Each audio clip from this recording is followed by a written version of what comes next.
Muito bem, estamos de volta com a última parte do nosso programa de hoje, RB Notícias ao vivo, aqui na sua TV Rio Branco, canal 8.1, com apoio do Arasuper, do Araújo Mix e também do Instituto Medprev. Eu quero mandar um bom dia especial para o meu amigo Nunes. Nunes, amanhã eu vou pedir à produção mostrar a tua foto, tá, meu amigo? Foi semana passada, tivemos um problema aqui, mas o importante é que nós não esquecemos de você, tá? Do seu aniversário. Você mora no nosso coração. 11h49, vamos direto e reto. Porque agora há pouco acabou um debate lá na Câmara de Rio Branco. O vereador está aqui para falar sobre o assunto. João Marcos Luiz, do MDB. Seja bem-vindo, vereador. Bom dia. Ô Muniz, bom dia. Quero te cumprimentar a tua equipe, cumprimentar todos os telespectadores da TV Rio Branco. É uma grande satisfação estar mais uma vez aqui no teu programa. De fato, terminou há pouco a audiência pública. Já estava lá Ministério Público, Secretaria de Segurança Pública, Associação dos Pipeiros, Associação dos Presidentes de Bairros, Associação, aliás, Sindicato dos Motoqueiros. Eu tenho um projeto de lei que tramita desde o ano passado, já recebeu o parecer favorável da Procuradoria da Casa e da Pode resolver esse problema. Da Comissão de Constituição e Justiça.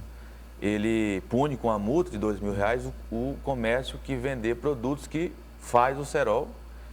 E só quer cortar o mal pela raiz. E linhas cortantes, Entendi. Seja ela chilena ou qualquer outra cortante. Mas esse debate é um debate amplo, Muniz, porque a pipa ela é um esporte tradicional. Sim, claro. É de muito tempo. Então é preciso ampliar esse debate. E não são apenas crianças que são atraídos pela... Para você ter uma ideia, tem uma associação de pipeiros. Pipeiros. Então era preciso ampliar o debate e essa audiência pública foi justamente para isso, porque não é só reprimir, nós precisamos conscientizar. É por isso que essa audiência pública foi importante. Aliás, o vereador Rodrigo Forneco, o vereador Artêmio Costa, o vereador Emerson Jarudi fizeram uma exposição nesse sentido, de a prefeitura fazer uma grande campanha de conscientização. Se brincar, até durante uma semana inteira, uma vez por ano, bem no início do verão, que é o período que começa o nosso problema é que as leis são elaboradas, aprovadas, sancionadas e executadas. Mas na prática ela acaba não tendo nenhuma validade. Há mais de 20 anos foi aprovado um projeto de lei nesse sentido, proibindo o uso, né, desse esporte, a prática desse esporte, que não deixa de ser um esporte, em vias públicas, em ser um ambiente fechado, como muitos estão a propor. Porque não é só o problema de um acidente com eles mesmo ou com o motoqueiro, normalmente são as maiores vítimas dos motoqueiros, ou quem está trafegando. Vê o cara entretido aqui, está no meio da rua, já aconteceu de termos vítimas fatais assim. O cara não está prestando atenção, está no meio da rua. Sem falar na briga, né? Que acontece quando cai no quintal, o cara não deixa entrar, aquela meninada quer pegar, enfim. Tudo isso pode ser evitado a partir da aprovação do seu projeto de lei, que aí corta o mal pela raiz. Sem os insumos, sem os materiais, eles não vão fazer. Nós precisamos acreditar nas leis e acreditar também na conscientização. Esse projeto ele vai ser muito importante, porque ele vai trazer, além da campanha, que certamente a prefeitura vai fazer, ele vai trazer esse tipo de conscientização. Agora, Muniz, é importante nós deixar muito claro para a sociedade de Rio Branco que 3 pessoas agora, na última semana, quase perdem a vida, quase foram degoladas. Portanto, não é um tema que não tem que estar na pauta, não. Tem que estar na pauta, sim. Fora os acidentes que corta braço, corta perna, tal. Eu estou falando de 3 que quase as pessoas foram degoladas. Aí, o grande questionamento: as pessoas que quase tiram a vida dessas pessoas, onde é que elas estão? Nem na delegacia foi. Ou seja, esse tipo de crime, que para mim é um crime, está sendo impune. E a sociedade precisa entrar num debate muito firme em relação a isso. Por exemplo, agora pela manhã, a Polícia Militar, e aí eu quero aqui parabenizar a Polícia Militar, por conta própria, vendo a situação, já está fazendo uma campanha de conscientização aos motoqueiros, pedindo para que eles coloquem aquela anteninha na moto, porque certamente vai evitar de um dano maior. Como é um esporte e atrai muita gente, o que fazer então, vereador, para que ele continue a ser praticado agora sem oferecer tantos riscos? Esse projeto de lei vai ajudar. Agora, o grande pedido, Muniz, hoje na audiência pública da Associação dos Pipeiros, é um local para eles fazerem o esporte, para eles soltarem pipa. A prefeitura precisa agir nesse sentido. Eles têm consciência plena. É lógico que a pipa ela foge da associação, porque nós temos mais de 200 bairros em Rio Branco. Então, assim, nem todo mundo participa da associação, mas quem participa da associação tem essa consciência. Não participa, mas pratica. Mas pratica. E é lá no bairro que está acontecendo os maiores acidentes. Mas nós temos que focar em quem está organizado. E a associação quer apenas que a prefeitura ou o governo do estado disponibilize um espaço para que eles soltem a pipa deles de forma que não possa trazer danos às pessoas que estão transitando. Portanto, esse é um debate que não é apenas coibir, não é tão somente também conscientizar, mas o poder público precisa agir. Sim, porque nós temos que garantir esse esporte, que é um esporte até legal. Eu soltei muita pipa, certamente você soltou também. Agora, o que nós não podemos permitir é que os riobranquenses continuem com o risco iminente de perder a vida. Muito bem.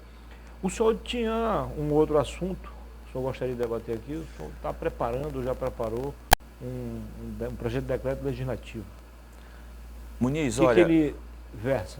Muniz, a prefeita Socorro Neri acabou de estender o decreto que fechou os comércios agora por tempo indeterminado. Pasme, por tempo indeterminado. Está nos jornais. Ela diz que enquanto o Rio Branco estiver na área emergencial, na faixa vermelha, o comércio vai estar fechado. A grande pergunta é, como é que vai ficar os comerciantes sem ter a mínima condição de planejamento? Porque o tempo indeterminado já está dizendo que não tem dia para abrir o comércio. Eu vi o material também, só que existe uma outra informação, inclusive agora há pouco apresentada pelo vereador Carlos Juruna, que é da base. Ele disse que procede essa informação, só que nós poderemos progredir a partir de segunda-feira, dia 6, para a faixa amarela. Se sairmos da vermelha, então o outro decreto já deixa de existir. Que haverá uma abertura ou reabertura gradual e mais consciente de alguns setores do comércio, da nossa economia. Eu vou pelo que a prefeita acabou de anunciar. O decreto está prorrogado por tempo indeterminado. Eu também vi essa informação na segunda-feira por gente do comitê, que era um comitê, né? Pacto, Acre sem Covid. Então vai demorar, porque Acre sem Covid vai demorar, então. Isso é um marketing para tentar enganar a população. Não é tempo de fazer marketing, é tempo de agir com racionalidade. Eu, Muniz, às vezes fico pensando, será que com todo respeito, prefeito Socorro Neri, mas será que algum dia ela já gerou um emprego? Será que algum dia ela teve uma empresa para saber o que é uma empresa fechada? O que é um trabalhador não poder trabalhar, não poder exercer a sua função? Estou falando de iniciativa privada, não estou falando da área pública, não. E aí, eu vou amanhã tem sessão, eu estou apresentando um projeto, um decreto legislativo, projeto de decreto legislativo que vai suspender, obviamente, se tiver a votação da maioria dos vereadores. Pois é, aí é que eu ia perguntar, o senhor depende da aprovação dos vereadores. Eu vou precisar da aprovação dos vereadores. E a grande justificativa, Muniz, é que Manaus, que teve um índice muito maior do que Rio Branco, já tem um protocolo. Já um retorno encaminhado. Exatamente, já regras para retorno do comércio. Estão postergando um decreto sem ter nenhum protocolo, sem ter nenhuma regra, sem dar nenhuma solução mínima possível. Ou seja, continua tudo na estaca zero ainda, desde o dia 17 de março. Exatamente. Não houve nenhuma evolução de nada, absolutamente nada. Estão só prorrogando, sem criar um protocolo. Então, nós estamos querendo o mínimo. Essa justificativa vai fazer com que, certamente, a maioria dos vereadores reflitam, porque eu estou sentindo que os vereadores já estão observando que não é que nós somos contra o isolamento. É o que acabou. O que acabou. O isolamento já não existe mais, já faz exatamente. tempo. Exatamente. Nunca existiu. Exatamente. O que nós precisamos é orientar a população para que elas tenham, já disse aqui no teu programa, para que elas tenham condições de enfrentar essa crise. Agora não dá, Muniz, é uma irresponsabilidade do poder público dar continuidade no fechamento do comércio da forma que está. Muniz, é só você entrar nos supermercados, é tudo lotado.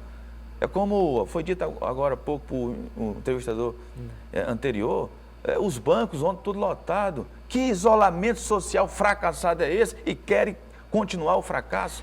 De uma coisa certa, as nossas autoridades precisam entender o seguinte, isso não é uma crítica, isso é uma constatação. Claro. O isolamento fracassou faz tempo. Sim. Faz tempo, não tem o que discutir. Temos que encontrar outro caminho.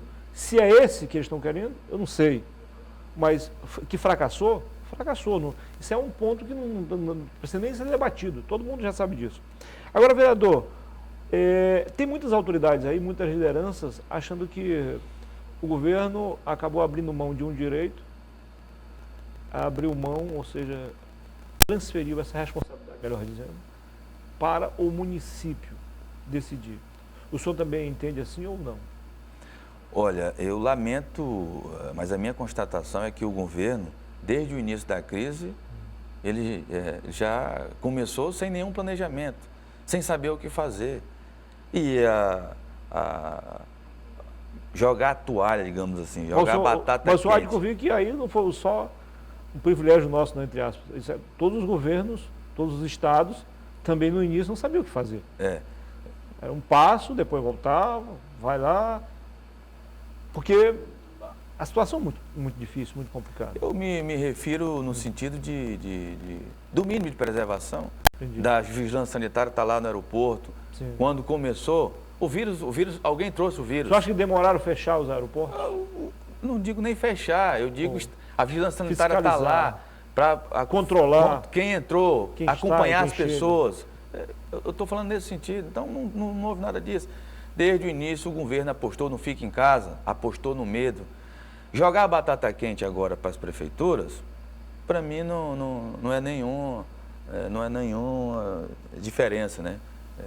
Não vejo, digamos, nada de novo. Eu vejo que o governo, desde o início, e lamentavelmente, perdido no tema. Tá. O senhor veio aqui várias vezes durante essa pandemia. Aliás, eu quero agradecê-lo pela disponibilidade. Nem todos os vereadores são assim, mas ainda bem que tem uns que têm coragem de colocar a cara. E eu vi que o senhor deu uma parada, mesmo que parcial, nas críticas à prefeitura. É em função do momento mesmo? O senhor acha que, a essa altura do campeonato, você tem que medir cada palavra? Olha, porque às vezes tentando ajudar acaba atrapalhando. Não é isso que o senhor tem medo de fazer, então? Não, o que está acontecendo é que todos nós estamos diante de uma crise e que nós temos que ter a nossa responsabilidade e todo o nosso empenho para tentar ajudar de alguma forma. E eu tenho feito críticas, sim. Lá atrás, quando a prefeitura não tinha anunciado nenhum pacote, eu era um dos que mais criticava. Mas a prefeitura fez algumas ações, o governo do estado não fez. Por exemplo, isenção de IPTU para uma classe, isenção de taxas para os mototáxis, por exemplo, para uns pequenos comerciantes. Adiou o prazo para pagar sem juros e sem multa de março de fevereiro para junho. Exatamente. Então, nós vimos questionando a prefeitura em relação a essas medidas que, de alguma forma, foram tomadas. Nós estamos empenhados agora em fiscalizar o recurso do governo federal, que é muito dinheiro, Muniz, que está vindo para a prefeitura. Só agora já veio 16 milhões. Até o final vai ser mais de 60 milhões. Isso é dinheiro novo que não estava previsto. E quero aqui deixar bem claro que todas as percas de ISS da prefeitura, em relação, por exemplo, de março, junho do ano passado para esse ano, o governo federal está repondo. Sim, a prefeitura não está tendo perca nenhuma de ISS. Então, uma compensação. Então, né? Tem dinheiro. Nós estamos empenhados em fiscalizar, porque esse recurso está vindo do governo federal, tem que ser investido na crise. E aí é por isso que nós fiscalizamos e aí foi constatado, né? Pelos vereadores, o vereador Emerson Jarud, o vereador Mamed Dancar, e nós temos que fazer justiça, por exemplo, aquela compra de máscara, compra de álcool gel. a Secretaria de Saúde recebeu, inclusive, a visita da Polícia Federal. Portanto, nós estamos empenhados nisso. Agora, a sua pergunta também é muito importante porque a cidade continua, o tapa-buraco continua, a EMUP continua trabalhando. A vida continua. O transporte coletivo, Muniz, está péssimo. 4 meses de salário atrasado, os funcionários. 4 meses de salário atrasado. Foi reduzida a frota, as pessoas estão esperando 40 minutos, 50 minutos na Praia de Ônibus para pegar um ônibus. Eles alegam o quê para justificar o atraso? A crise, parou o comércio, parou o setor público. Eles pararam também, houve não tem, um prejuízo. Não tem demanda. Vereador, eu ouvi um comentário seu, o senhor dizendo que, o senhor falou em responsabilidade, que o governo teve medo de decidir, e aí jogou a peteca, jogou o pepino na mão da prefeitura. O senhor disse que faltou o governo coragem para decidir, é isso? Faltou, o governo até certo tempo puxou a responsabilidade para ele, viu que não tinha saída, não estava tendo progresso naquilo que vinha pregando. Tanto é que o governo em nenhum momento também criou protocolo nenhum e agora joga a responsabilidade para a prefeitura, o que na minha concepção é um grande absurdo. Eu lamento a postura do governo do estado, lamento muito, porque foi um governo que eu acreditei demais, eu acreditei muito nesse governo. E aí eu sou direto, eu tenho que ser direto, e eu ponho toda a responsabilidade no governador Gleisi Cameli. Para mim, o governador Gleisi Cameli, diante dessa crise, Covid, ele foi muito falho, ele foi muito fraco. Obviamente, a população ainda, como ele fala em salvar vidas, esse tipo de coisa e tal, e as pessoas estão com medo, nesse instante, as pessoas ainda estão concordando. Mas cada um, na hora certa... No momento ele está bem na fita, ele está bem na foto. Não tá? Vamos aguardar. Na hora certa ele vai ter que prestar contas com a população, ele vai ter que prestar contas. Porque, como eu disse, não houve nenhuma campanha de prevenção, nenhuma campanha de conscientização, só houve fica em casa, medo, e o governo do estado em nenhum momento, Muniz, em nenhum momento sequer postergou o pagamento para ICMS dos empresários, nenhum momento postergou o pagamento para o ICMS. Os empresários estão aí eu não diria a exigir, pelo menos a pedir a chamada mão amiga do poder público. Os funcionários da saúde estão trabalhando com a cara e a coragem. Por falar nisso, há uma informação, eu queria que o senhor ajudasse a gente a responder para a população, que até acho que semana atrás, não havia o chamado protocolo de atendimento na CESAC. Procede essa informação? O senhor tem conhecimento? De fato não, mas eu também ouvi falar. Diante da desorganização da gestão pública, eu até diria que isso é verdade. Eu lamento dizer, mas é o que a gente percebe claramente. Se você for agora no INTO, você vai chegar lá e as pessoas vão estar lá porque elas vão para lá, mas não tem medicamento. Ainda não há medicamento? Não tem medicamento, não tem medicamento, não tem medicamento. As pessoas hoje estão tendo que manipular a medicação e aí tem gente que não tem condições. Eu sou morador do Tancredo Neves. A maioria não tem condição de a maioria não tem comprar. condição. Até porque o preço também está, em função da procura, aumentou. Era R$10, agora está R$40. Eu moro no Tancredo Neves, eu moro na periferia. Se você vê o tanto de pessoas que me procuram, busca de ter o remédio. Então, assim, não adianta ficar só com palavras bonitas. O que precisava fazer era colocar os médicos lá, colocar remédio, um atendimento humanizado, desorganização total da gestão pública na área da saúde. Vereador, o seu colega vereador, Anderson Sandro, do PSD, que é seu amigo pessoal, ele chegou a pedir ontem a renúncia da prefeita, alegando que em determinados momentos ela perdeu o controle da situação. O senhor pensa assim também ou acha que há um certo exagero por parte do parlamentar? Olha, Muniz, o parlamentar, ele tem que ter conexão com a população. Ele tem que pegar o sentimento da população. E o vereador Anderson Sandro, eu percebo que ele trabalha nesse sentido. O que a gente percebe é que a prefeita Socorro Nery, ela não está conectada com a população. Ela não está conectada com a população, porque se ela tivesse conectado com a população que eu falo, a população que hoje está mais sofrendo. Se estivesse conectado com a associação comercial, estivesse conectado com a Federação do Comércio, estivesse conectado com os camelódromos, Eu estou falando de diálogo, Muniz. Estou falando de diálogo, de conversar, pelo menos conversar. Certamente as coisas não estariam do jeito que está, quase próximo do caos.